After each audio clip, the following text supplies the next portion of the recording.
Vidarbha news Marathi, सकारात्मकतेचा शिलेदार। इसापूर धरणातील पाण्यात विषारी औषध टाकून मोठ्या प्रमाणावर मासे व गोड झिंगे मारल्याचा धक्कादायक प्रकार उघडकीस आला आहे।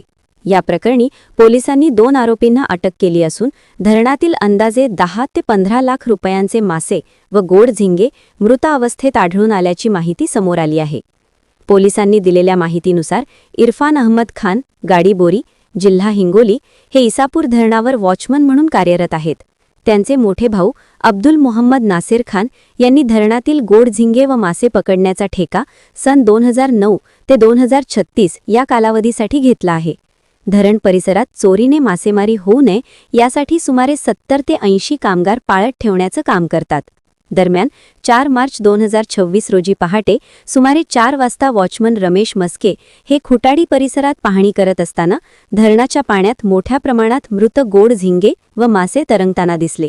तसंच पाण्याला विषारी औषधाचा तीव्र वास येत असल्याचेही त्यांच्या निदर्शनास आले।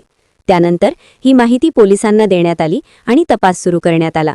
तपासादरम्यान मिळालेल्या गुप्त माहितीनुसार पोलिसांनी अमजद जमाल खान पठाण, राहणार पुसद, जिल्हा यवतमाळ व शिवाधी रामजी भिसे, राहणार गाडीबोरी, जिल्हा हिंगोली या दोघांना ताब्यात घेऊन चौकशी केली।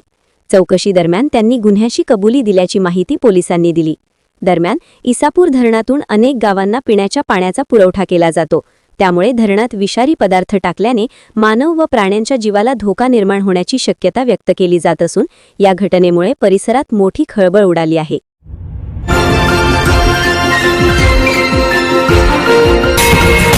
विदर्भ न्यूज मराठी, सकारात्मकतेचा शिलेदार।